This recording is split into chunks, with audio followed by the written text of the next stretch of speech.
Salut YouTube, j'espère que vous allez bien. Bienvenue dans cette nouvelle vidéo et bonne année!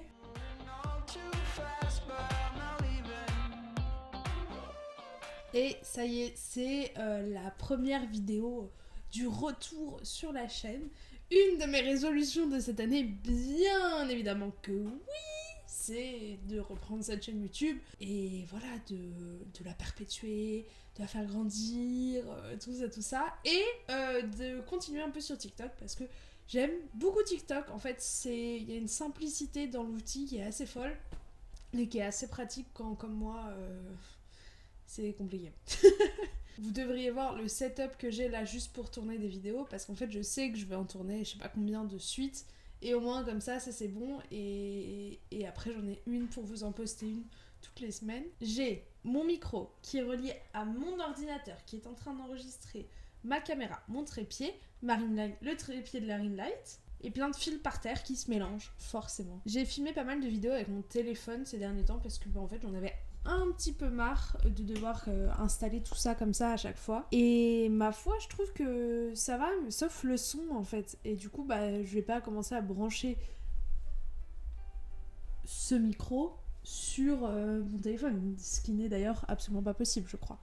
Donc voilà, je me suis dit, écoutez, ça fera un petit côté podcast, mais j'aime beaucoup ce micro, je trouve que le son qu'il fait est top, juste, il faut que je sois très proche pour que ça enregistre bien, ou alors c'est juste moi qui n'est pas encore master le truc. Bref, je voulais faire une petite vidéo un peu bilan de mon année 2023 parce que j'adore regarder ce type de vidéo chez les autres et on dirait pas que la lumière derrière me donne un peu le truc divin, genre. Je vais peut-être l'éteindre, c'est bizarre, non? Ouais, c'est bizarre, je crois. Attendez, je l'éteins. Bon, je sais que le style est un peu moins cosy, cocooning, mais bon, c'est pas grave, ça fera bien quand même. Alors là, c'est la Agathe de la fin de la vidéo qui vous parle parce qu'en fait, j'ai énormément parlé de ma vie privée et je me suis dit que vous en auriez probablement rien à foutre. Donc, je vous mets maintenant le passage que je vais filmer là qui est mon book haul de mes cadeaux de Noël, enfin mes livres de Noël. Et je mettrai à la fin de tout ça la partie un peu vie privée. Donc c'est pour ça, si jamais ça tombe comme un cheveu sur la soupe, ne vous inquiétez pas. Et... ah oui! Et surtout, je voulais vous montrer mes cadeaux de Noël! Yes!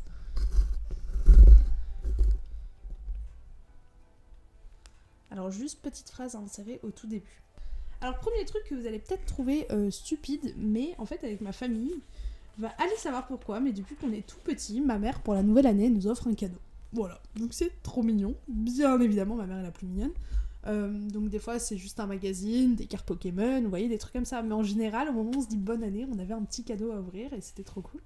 Et là, on a fait un truc pendant les vacances de Noël, qui est probablement mon souvenir préféré des vacances de Noël, avec toute ma famille, après Noël. Donc il manquait juste mon frère, mais il y avait mes deux sœurs et mes parents. On est allé chez Cultura et on s'est tous acheté des livres. C'était formidable. Genre vraiment, j'ai l'air d'une psychopathe en disant ça, mais si vous aimez les livres autant que moi, si vous aimez faire du shopping de livres autant que moi, et si vous aimez votre famille autant que moi, c'est incroyable. Genre, mon père il s'est acheté un petit livre, la suite de ce qu'il avait lu pendant les vacances, ma mère elle s'est acheté... genre chacun a choisi un livre, et on l'a pris. Et moi j'hésitais pas mal entre deux livres, ma soeur aussi et tout, et du coup ma mère a dit bon allez, ce sera votre cadeau du nouvel. Donc j'ai choisi un livre que je suis trop contente, qui est Ma dose quotidienne d'histoire d'art chez Armand Collin de Laure Cassella, c'est Alexandre Ourgo.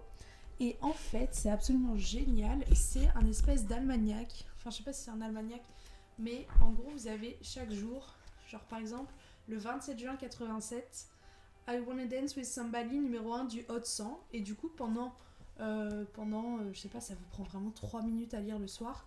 Vous lisez ce truc-là sur comment Whitney Houston a eu sa chanson numéro 1. En fait, vous allez avoir autant de choses, genre musée, sculpture, des trucs comme ça, que des faits historiques, genre des grandes batailles. Il y avait un des faits de début janvier, c'était une histoire sur une Castafiore, que des trucs très modernes, enfin sur des chansons, genre Donna Summer, tu vois, des trucs comme ça. Donc voilà, donc je vais essayer d'en lire un tous les soirs avant de dormir. Là, je me suis arrêtée au 9 janvier, j'ai quelques jours de retard, mais je vais continuer. Donc ça, c'était vraiment mon petit cadeau utile parce que j'ai envie de progresser dans ma culture. Et ensuite, un livre que j'ai pas eu à Noël. Pourquoi je l'ai pris celui-là en fait? En gros, au moment de Noël, j'étais en train de lire le livre The Fine Print de Lauren Asher. Et je l'aimais beaucoup, beaucoup. Genre vraiment, j'étais à fond dedans, mais à fond les ballons.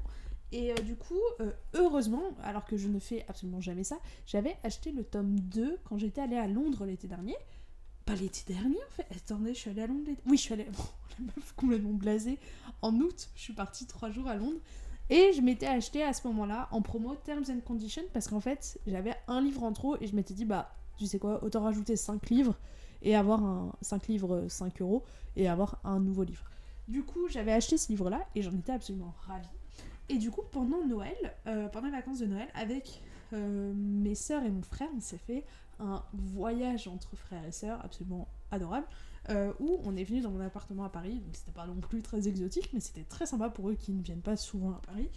Et je les ai traînés dans une librairie parce que je me voyais déjà dévorer le livre en 3 jours, et j'ai acheté le tome 3, The Final Offer, notamment parce que j'ai une... Oh, est-ce que je vous dis maintenant mes résolutions de la nouvelle année ? Je vous le dis après. Oh, je vous le dis maintenant pour celle-là, ok ? Et après, on va parler des statistiques. Mais cette vidéo est complètement décousue. Ça n'a aucun sens. Absolument aucun. Bref. The Final Offer. Qui, en fait, je vous fais pas de... Est-ce que je vous fais des résumés ? Oui, je vous fais des résumés quand même. En gros, vous suivez... chaque tome est sur un frère qui sont des héritiers d'une grande fortune en mode Disneyland. Genre, leur grand-père a créé un royaume autour d'un parc d'attractions. Donc, c'est clairement Disney. Et le grand-père décède et dans son testament, il donne les parts de l'entreprise à chacun des frères seulement si les 3 réunissent leurs critères, on va dire. Dans le premier, l'histoire c'est que le gars doit aller devenir le directeur du parc d'attractions originel et trouver comment encore mieux l'améliorer alors que le parc marche déjà énormément. Du coup, il comprend pas trop ce que son grand-père veut dire. Et là-bas, il va rencontrer une fille qui va devenir ce qu'on appelle créateur. C'est les personnes qui inventent les attractions, les parcs à thème, les hôtels et tout. Du coup, c'est assez... Franchement, c'est hyper original. Donc... Enfin, original. J'avais jamais lu un truc là-dessus, donc c'était trop bien. Dans le tome 2 que je suis en train de lire, c'est le PDG de la société, enfin celui qui va être passé PDG, qui doit... en gros, son grand-père veut qu'il se marie et qu'il ait un enfant. Dans le sens où ce qui veut dire c'est que écoute, je te donnerai les parts de l'entreprise que lorsque tu seras tombé amoureux et que tu auras vu qu'il n'y avait pas que l'entreprise qui comptait dans la vie, mais qu'il y avait aussi la vie de famille. Sauf que du coup lui il décide d'inventer un faux mariage et une fausse grossesse. C'est un peu gros, j'ai un peu du mal avec le côté fausse grossesse parce que je me dis on va pas quand même mêler un enfant qui n'a rien demandé à tout ça. Mais bon, écoutez, je vous dirai quand j'aurai fini le livre. Et le tome 3, je crois que c'est... Et je trouve ça trop chelou que le grand-père demande ça, mais bon bref. Le deuxième garçon qui doit reprendre contact avec son amour de lycée. Ça, je vais kiffer. Moi, j'aime bien les trucs comme ça, genre second chances, romances. Et ensuite, parlons des livres que j'ai eus à Noël. Alors déjà, ma petite sœur Juliette m'a offert Wildfire de Anna Grace, qui est donc le tome compagnon de Icebreaker. Sauf qu'en fait, ça se passe dans un camp d'été. C'est une romance entre 2 moniteurs de camp. Et du coup, c'est pas du tout le mood pour le lire maintenant, quoi. Donc je vais me le laisser bien au chaud et je le lirai pendant l'été. Je trouve ça trop bizarre. Il est sorti en novembre. Je trouve que le truc, marketing ne va pas du tout avec. Mais bon, bref. Ensuite, il y a eu un petit loupé. Ma mère avait pas trop compris la liste. Ce n'est pas grave. Elle m'a offert The Autumn Legacy. Mais en fait, je le voulais en hardback. Parce que si je me l'étais pas acheté jusqu'à maintenant, c'est parce que le hardback coûte 20 balles. Du coup, j'attendais Noël. Voilà. Histoire de plumer quelqu'un d'autre que moi. Et en fait, elle a pas du tout fait gaffe sur la liste. Mais ma mère ne sait pas du tout ce qu'est un soft... comment t'appelles ça ? Un paperback et un hardback, donc c'est pas grave. Du coup, je vais le lire comme ça et j'achèterai le 3 comme ça et c'est pas grave. Écoutez, je vais survivre. Du coup, il faut que je continue cette saga que j'avais commencé l'année dernière, il me semble. Pourquoi ? C'est une très bonne lecture, ça. Pourquoi c'est pas dans les super lectures de l'année ? Vous allez pas me dire que je l'avais lu encore l'année d'avant. Non. Ah si, peut-être. Parce que je l'avais lu en même temps que Crescent City, donc c'est peut-être le cas en fait. Attendez.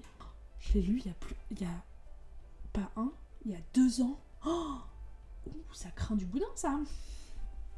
Bref, le livre que j'attendais de lire à Noël, mais tellement vous n'avez aucune idée, il faut que je me plonge dedans, il est absolument énorme. C'est Iron Flame de Rebecca Yarros, qui est le tome 2 de... Je ne regarderai pas la truc. Tome 2 de Fourth Wing. Fourth Wing qui a été un coup de cœur cette année, qui est à la hauteur de sa réputation. Écoutez, Voilà, qu'est-ce que vous voulez que je vous dise? Je suis un pigeon comme tout le monde, ce livre est trop bien, ça rappelle trop les bouquins qu'on pouvait lire à l'époque, genre Divergente, je sais pas, il y a cette même ambiance qui est trop cool, donc voilà. Et ensuite, j'ai eu encore 2 livres, j'ai été absolument pourri gâtée. J'ai eu The Graham Effect de Elle Kennedy, qui est en fait sur les enfants, c'est ça, hein, les enfants de la série des Off-Campus. Génialissime. Ah ouais, moi ça, je surkiffe. Les Off-Campus, vous savez que c'est ma vie entière. Je vendrais père et mère pour eux. Non, pas non plus, mais pas loin, faut pas me chercher. Mais du coup, c'est sur la fille de Graham, qui s'appelle Gigi Graham. Et j'ai tellement de lumière dans les yeux que je n'arrive même pas à lire le truc, ça me fait des flashs. Du coup, forcément, elle est dans l'équipe de hockey et en fait, elle a besoin de quelqu'un qui va l'aider à s'améliorer, qui est un garçon de l'équipe de hockey, mais ils sont ennemis, il faut pas, machin. Voilà, il va y avoir une petite attirance, c'est du Elle Kennedy, ça va être formidable, j'en suis persuadée. Et le dernier, j'ai voulu tenter un truc un peu chelou, j'ai pas trop compris encore de quoi ça parlait, donc je vais sûrement dire plein de conneries en vous le présentant. C'est Threads That Bind de Kika Atsopoulou. Et en fait, c'est l'histoire d'une fille qui s'appelle Yo, qui... non. Je ne ferai pas de blague. Qui voit des lignes de vie entre les gens. Et pas juste des lignes de vie, aussi des relations entre les gens, je crois. Mais en fait, je crois pas que ce soit très paranormal et science-fiction. C'est une romance, juste parce qu'un jour, elle va voir une ligne de vie entre elle et un garçon cette ligne de vie, elle veut dire que ce mec-là, c'est sa destinée. Du coup, elle va essayer d'investiguer et de comprendre pourquoi. Et je crois qu'elle a la possibilité de couper les liens des gens si elle estime qu'il faut les laisser partir. Il me semble. Ça a l'air un peu bizarre, mais je sais pas. Quelqu'un en avait parlé, ça m'avait donné très envie. Et en vrai, il est pas très long. Il fait 340 pages quand même. Mais voilà, je me suis dit, écoute, tout le reste, c'est que des trucs. C'est sûr que je vais surkiffer, c'est que des romances. Et il y a une grosse fantaisie sa mère. Et bah, autant me faire un petit kiff un peu chelou. Voilà les livres que j'ai eu à Noël. J'ai aussi eu un tapis de pilates, une gourde, un thermos, du thé palais d'été, des places pour aller voir le Cirque du Soleil que je suis déjà allée voir et c'était absolument formidable. Bref, plein de choses quoi, c'est génial.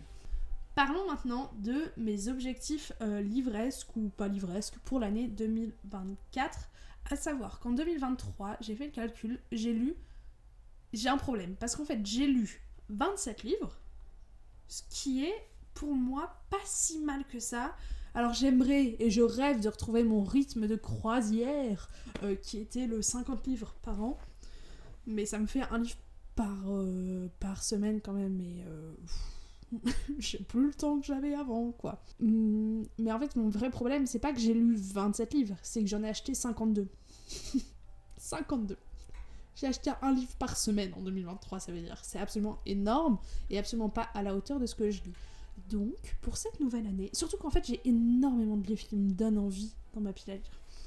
Donc, pour cette année, j'ai envie de faire pas un no-buy, parce que en vrai, l'idée, c'est pas de me fliquer, mais en fait, j'ai envie de me mettre au challenge de moi-même de m'acheter un seul livre par mois. Un seul. Par mois. Ça veut dire qu'en l'année 2024, je ne vais pouvoir acheter que 12 livres. Donc quand j'achète un livre, il faut que je sois absolument sûre et certaine. Et à la limite, je peux en acheter un autre. La fille a déjà trouvé les petites voies parallèles.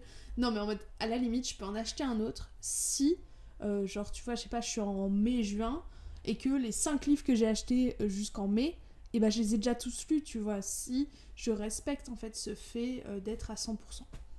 Dites-moi ce que vous en pensez, parce qu'en fait je trouve, j'ai refait un tri dans ma pile à lire et j'ai quand même genre 140 livres que j'ai trop envie de lire, et donc faut que j'arrête d'en acheter des nouveaux, quoi. Donc là je sais déjà en janvier quel livre je vais acheter, mais voilà, dites-moi ce que vous pensez de cette idée. Et en défi personnel, qu'est-ce que j'ai fait? Je me suis inscrite à la salle de sport, forcément, mais c'est la salle de sport de mon entreprise, donc ça va quoi. Et elle est trop bien, il y a plein de cours collectifs et tout, c'est trop cool. Du coup, j'aimerais lire 50 livres, obviously. Mais du coup, il y a aussi ce truc, acheter moins de livres. J'ai envie de quoi d'autre? De passer encore plus de temps avec ma famille et mes amis. Et ah oui, et j'ai trop envie de développer du travail à côté de mon travail. La fille est complètement barge. Non, mais en gros, j'aimerais bien être prise dans la junior entreprise de l'université où je suis, qui me permettrait de faire des missions de consulting et ça serait trop cool. J'ai pas envie de professionnaliser YouTube. J'aime pas. En vrai, je vais pas mentir, j'ai des propositions de partenariat, mais voilà. Genre, tant que c'est pas le truc que je surkiffe et je suis là en mode waouh, trop bien, ça va être trop cool. En fait, à chaque fois, je suis là en mode bah ouais, non, En fait, je sais pas. J'ai l'impression qu'à partir du moment où je vais monétiser, je parle les partenariats parce que en vrai, les vues de YouTube, j'avoue que ça m'a toujours pas remboursé Final Cut Pro, donc on n'hésite pas à regarder toutes les pubs, s'il vous plaît. Mais ouais, bien sûr, si je fais plus de vidéos, bah les gens vont plus regarder mes vidéos et donc je serai plus payée par AdSense, mais c'est vraiment pas ça qui justifie, on va dire, les heures de travail derrière, c'est la passion de partager avec vous. Ouais, non, j'allais dire, en fait, si je rends le truc professionnel avec genre des devis, des machins et tout, ça va me gaver et j'ai pas envie, j'ai envie de faire des vidéos quand j'ai envie. J'aimerais en faire une par semaine quand même, oui madame, mais voilà, pas de prise de tête, c'est les vacances. Cette année 2023 pour moi, quand j'y repense, elle a été en fait assez compliquée. Je pense que je m'en rendais pas compte sur le moment, mais ça a été une année forte en challenge, en plein de choses qui sont, ma foi, dans le fond, cool. J'ai appris beaucoup de leçons et j'en suis très contente, mais d'un autre côté, j'ai l'impression d'avoir perdu du temps et je trouve que c'est horrible. Et c'est pour ça que cette année, j'ai vraiment envie de me fixer plein de nouveaux objectifs et d'être à fond dans cet esprit. Nouvelle année, nouvel mois, blablabla, le truc qui peut être un peu chiant, mais finalement, moi je trouve que, en fait, si ça vient de vous et vous avez envie de profiter de juste ce changement en fait calendaire pour vous donner la petite impulsion qui vous manquait pour changer plein de choses dans votre vie, et bah je vois pas trop ce qu'il y a de mal à ça finalement. Déjà fin d'année, je sais pas si vous avez vu, j'ai coupé mes cheveux. Ça faisait 4 ou 5 ans que je les faisais pousser assez longs quand même. Et je les ai coupés et en fait je me sens tellement mieux. Genre j'aimais beaucoup mes cheveux longs, mais en fait quand j'y repense, ils étaient fades. Et je ne veux pas être fade. Donc bon voilà. Donc cette année, pour moi, ce qui a été vraiment compliqué, c'est que j'ai eu mon diplôme de l'ESSEC en fin décembre 2022. Et donc j'avais 6 mois, un petit peu pas à tuer non plus, mais parce que je savais que je voulais reprendre une dernière année de master. Parce que l'ESSEC, du coup, c'était un diplôme que j'avais en 4 ans. Et je voulais absolument avoir le niveau Master 2, donc 5 ans d'études. Donc il me manquait une année quelque part. Et ça a été en fait très stressant de déterminer qu'est-ce que je voulais faire. Parce que jusqu'à maintenant, ce que j'avais fait, c'était des choses très généralistes. J'avais des idées un peu d'évolution par-ci par-là, mais rien de concret. Et là, je me suis dit, le sujet de ce master, je veux qu'il ait un réel intérêt pour moi et pour ma carrière plus tard. Parce que je suis quelqu'un pour qui le travail a beaucoup d'importance et j'ai pas peur de le dire. Il n'y a pas que ça dans ma vie, mais j'ai envie d'avoir une belle carrière, un métier dans lequel je m'épanouis et qui me challenge au quotidien.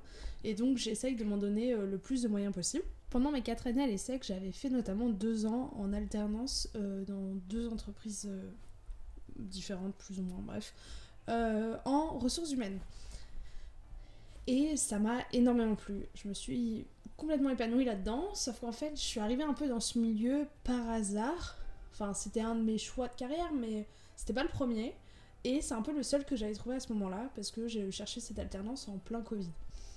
Donc j'avais pris ce qu'il y avait, et ça a été une superbe expérience, donc je ne regrette absolument pas, mais je pouvais pas m'empêcher d'avoir cette petite voix dans ma tête qui me disait « Est-ce que c'est vraiment ce que t'as envie de faire dans le fond ? Est-ce que c'est vraiment... T'as essayé que ça, tu vois ? C'est comme, je sais pas, les gens qui restent avec leur premier amour toute leur vie. Est-ce que des fois tu te demandes pas, est-ce que j'avais raison ou pas ? Ça se trouve, il y avait mieux ailleurs. Et du coup, j'avais un peu ce truc-là, professionnellement, de me dire, peut-être que je peux faire mieux, enfin du moins mieux pour moi. Et là-dedans, le secteur hôtelier m'a toujours attirée, alors que, et je trouve que c'est assez drôle, avec mes parents, on n'est quasiment jamais allé dans des hôtels. Je sais pas, j'imaginais un truc, les palaces parisiens, les trucs... Bref, ça me donnait énormément envie. Et du coup, j'hésitais à faire un Master 2 en management hôtelier. Donc pour ça, je me suis dit que j'allais essayer de décrocher un stage dans un hôtel en tant qu'assistante de directrice, vu que plus tard, je voudrais être directrice d'un hôtel. Voilà, c'était ça mon rêve. Je commence mes recherches en fin d'année 2022 Et je tombe sur l'offre absolument parfaite. Mais quand je vous dis parfaite, c'était tout ce que je voulais. Une petite structure, un hôtel 5 étoiles, j'étais l'assistante de direction. Tout était ce que je voulais en fait, c'était magnifique. Et je passe le processus d'entretien et je suis retenue. Donc je me dis, magnifique, c'est trop bien, tout s'aligne, c'est formidable. On saute quelques mois et en fait, dès la première semaine à l'hôtel, j'ai directement su que c'était pas pour moi du tout. Alors, je prends tout de suite des pincettes parce que je vois arriver en commentaire. C'est pas propre au monde hôtelier de manière générale. Je pense que c'est peut-être principalement le groupe pour lequel j'ai travaillé qui était très particulier dans sa manière de manager les gens, si on peut appeler ça comme ça. Et j'avoue que j'avais toujours cette idée en tête de faire des ressources humaines dans le monde de l'hôtellerie. Et en fait, ça m'a complètement désenchantée. Mais je me suis pris un crash monumental parce que le premier mois, il faut savoir que et je pense que je souffre toujours beaucoup du syndrome de l'imposteur. Et du coup, le premier mois, je me sentais mais tellement pas à la hauteur. Je me sentais comme une merde, clairement comme une merde. Au bout d'un mois et demi, 2 mois, je me suis dit que c'était peut-être pas moi le problème dans le fond, mais le job, parce que je voyais des gens autour de moi démissionner, des choses complètement aberrantes où je me dis, là, il n'y a qu'un fou qui accepterait ce type de comportement. Mais j'avais cette conscience professionnelle qui, quand j'y repense, je me dis que j'avais peut-être pas besoin de l'avoir comme ça. Qui me disait qu'il fallait que je reste et que dans tous les cas, c'était une bonne expérience et que j'apprendrais forcément quelque chose de ce stage. Ça m'a dégoûtée du monde hôtelier tout simplement, donc j'ai complètement abandonné l'idée en fait d'être directrice d'un hôtel. Donc heureusement que j'ai fait ce stage parce que si je m'en étais rendu compte après mon master, vous imaginez. Et donc j'ai passé les entretiens et tout le processus de sélection pour entrer dans des masters spécialisés en ressources humaines. Et je suis absolument ravie puisqu'aujourd'hui j'ai été prise et je suis en alternance donc dans le master ressources humaines à l'université de Dauphine qui était un de mes premiers choix. Je suis tellement heureuse et surtout ils ont accepté de me prendre directement en master 2 parce que le problème en fait quand vous cherchez juste un master 2 c'est que beaucoup de programmes de master sont faits pour s'étaler sur 2 ans et en particulier ceux qui se font en alternance et pour moi c'était hors de question que je fasse pas un master en alternance. Je veux dire maintenant ça va faire 4 ans que je travaille tout le temps, enfin à côté de mes études, 4 ans en gros que je suis autonome, donc c'est absolument pas pour refaire une année sans travail, quoi, c'est pas possible. Donc bref, en fait, je finis cette expérience donc, dans cet hôtel, et au lieu de finir en juillet comme je devais finir mon stage, et je cherche un taf pour l'été avant de commencer ma nouvelle alternance en septembre, et je ne trouve rien. Après, j'étais tellement épuisée physiquement et moralement que j'ai l'impression que les 6 premiers mois de ma vie sont passés en coup de vent. J'avais des horaires que je trouvais assez lourds, mais surtout en fait le fait qu'à la fin de la journée j'étais incapable de faire autre chose. Je me mettais dans le canapé, je regardais ma télé et le lendemain je réenchaînais ma journée et du coup j'ai pas eu de jour de repos. La seule fois on m'a donné un jour de repos pour vous donner un peu la mentalité de la boîte, la seule fois où on m'a donné un jour de repos, c'est en échange du fait que la semaine d'avant, j'avais bossé un samedi. Donc en fait, ils m'ont fait enchaîner 6 jours pour que la semaine d'après, je puisse avoir 4 jours. Et on me l'a donné, mais c'était genre le privilège de malade. Bref, là n'est pas la question. Au bout d'un moment... j'ai réussi à mettre des limites aussi, mais c'était très compliqué parce qu'en fait, je me suis rendu compte que pour moi, c'était nécessaire que j'ai un bon manager avec moi. Que je sois, j'ai pas envie de dire couvé parce que c'est vraiment pas la question et c'est pas les expériences que j'ai eues précédemment, mais quelqu'un qui m'accompagne et qui soit un minimum bienveillant. Et donc, quand j'ai cherché mon alternance pour mon master en RH, j'ai eu très peur parce que maintenant je comprenais en fait ce que les gens pouvaient me raconter en me disant qu'ils avaient eu des mauvaises expériences professionnelles, qui les avaient dégoûtés finalement du monde du travail. Et donc j'avais juste trop peur de signer un contrat où pendant 1 an j'allais souffrir. Je passe cet entretien, je vais pas trop vous dire l'entreprise pour laquelle je travaille aujourd'hui, mais j'en suis absolument ravie. Je passe l'entretien et donc avec mon manager actuel, et là je finis l'entretien, j'étais comment dire, aux anges. En fait, je me suis dit, waouh, genre quelqu'un m'a écouté parler, quelqu'un s'est intéressé à moi, à ma vie. Et cette personne avait une manière en fait de conduire l'entretien qui m'a mise énormément confiance. J'étais très à l'aise. J'ai pu aborder tous les sujets que je voulais aborder pour me vendre. Et je me suis dit, bah franchement, si ça se passe pas bien, enfin si je suis pas prise, c'est pas grave, absolument pas, parce que bah je me suis dévoilée telle que j'étais, et puis bah si je suis pas prise, c'est que je corresponds pas au, au formulaire, pas au formulaire, à l'entreprise, quoi, à la manière dont elle fonctionne. Donc aujourd'hui, je travaille du coup dans cette nouvelle entreprise qui est top. Le métier que je fais, c'est pas en fait c'est un métier spécialisé des RH. RH c'est très général, vous avez beaucoup de choses qui rentrent dedans. Vous avez tout ce qui va être recrutement, formation, il y a des pôles spécialisés dans certaines grandes entreprises sur tout ce qui est politique d'inclusion, de diversité. Il y a donc moi la partie dans laquelle je travaille qu'on appelle la rémunération, donc c'est pas du tout la paye, c'est différent de la paye, c'est en fait toutes les enquêtes statistiques qui sortent chaque année pour s'assurer que les gens qui travaillent dans le groupe pour lequel je travaille soient rémunérés à la bonne hauteur du marché et qu'on les perde pas. En gros c'est ça, et surtout toutes les enquêtes d'épargne salariale, d'intéressement, de participation. Donc j'aime bien, j'apprends beaucoup de choses, c'est génial, mais je pense que le contact des gens me manque et donc après j'irai plutôt vers un poste comme ça. Bref, donc voilà où j'en suis à ce niveau-là. Et donc en octobre prochain, 2024, pour moi ça va être l'entrée CDI. Waouh. J'ai aussi eu une année un peu compliquée parce que du coup au moment où il y avait toute cette histoire à l'hôtel, et bah j'ai vécu seule. Donc si vous saviez pas, si vous aviez oublié, parce que franchement vous n'êtes pas obligé de retenir ce type d'informations, je vis dans cet appartement avec ma colocataire Valentine depuis, ça va faire 2 ans.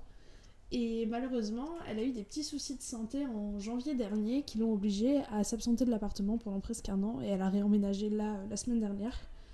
Donc j'ai vécu en fait par intermittence, des fois seule, des fois il y a eu quelques petites sous-locs, des trucs comme ça, mais franchement ça m'a fait énormément bizarre de vivre seule la première semaine, c'était très compliqué. Pas la première semaine même, le premier mois. Si à ça t'ajoutes mon stage qui se passait horriblement mal, ça faisait beaucoup en fait. J'avais très peur en tant que femme vivant seule. Je sais pas pourquoi, j'avais jamais eu peur avant. Avant le fait de... Ça m'est arrivé un nombre de fois incalculable de rentrer chez moi et j'ai une petite cour en arrivant chez moi et de genre faire exprès de m'arrêter dans la cour pour vérifier que personne me suivait, de cacher mes clés pour pas qu'on voit que j'habitais dans cet appartement-là. Enfin, plein de trucs trop bizarres de psychopathe. Et c'est la première fois que je me suis vraiment sentie autant en insécurité alors que j'adore cet appartement. Donc bref, voilà, c'est tout pour la partie sur ma vie privée, je pense.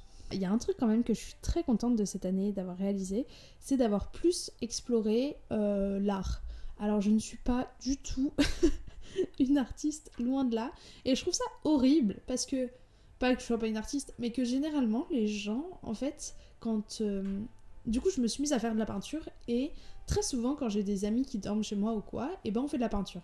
Et souvent les gens sont là en mode mais non je suis nulle, je vais pas le faire et tout. Et je suis là en mode mais moi aussi je suis nulle, c'est pas ça du tout l'intérêt du truc. Mon œuvre n'a aucun but d'être affichée au Louvre, absolument pas. C'est simplement que ça me détend, ça me fait poser mon téléphone, ça me fait juste passer un moment... Ouais je sais pas, j'étais bien. Et donc j'ai énormément peint, j'ai essayé d'apprendre l'aquarelle, ça c'est encore un work in progress fort. Et voilà, et on s'est mis au puzzle avec ma coloc, mais ça date déjà un peu d'avant. Et je voulais vous montrer notamment un puzzle que j'avais eu à Noël parce que je le trouve absolument formidable. C'est un puzzle de la marque. Et en fait, c'est mes parents qui m'ont offert ça. C'est une librairie en fleurs, genre je sais pas si vous allez voir. C'est absolument splendide. Donc voilà ma prochaine œuvre que je vais peut-être commencer ce soir si j'ai la foi. Je voulais vous parler de mes meilleures lectures de l'année. Mais en fait je vais faire une vidéo tailleur tier rank parce que en fait j'ai lu 28 livres cette année et je voulais faire un top 10. Je suis désolée, s'il vous plaît ne me tuez pas, il n'y aura pas de vidéo award cette année parce que En fait, j'ai pas lu assez de livres diversifiés pour les faire rentrer dans les catégories. Et l'idée, c'est pas que je remette des awards, genre, je sais pas, au meilleur livre surprenant, alors qu'il y en a qu'un seul qui m'a surpris, tu vois, un truc comme ça.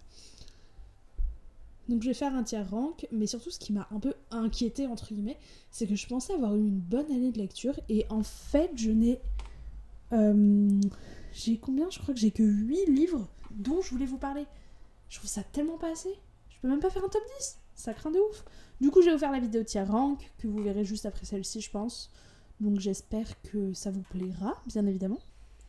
Bah écoutez, je crois qu'il y a tout ce que je voulais aborder dans cette nouvelle vidéo. Dites-moi un peu, vous, quels sont vos objectifs de lecture pour cette nouvelle année. Je vous ai bien tenu la jambe quand même là, hein. Ça va être une bonne vidéo d'une demi-heure. J'espère que vous allez kiffer, surtout que j'ai bien raconté ma vie.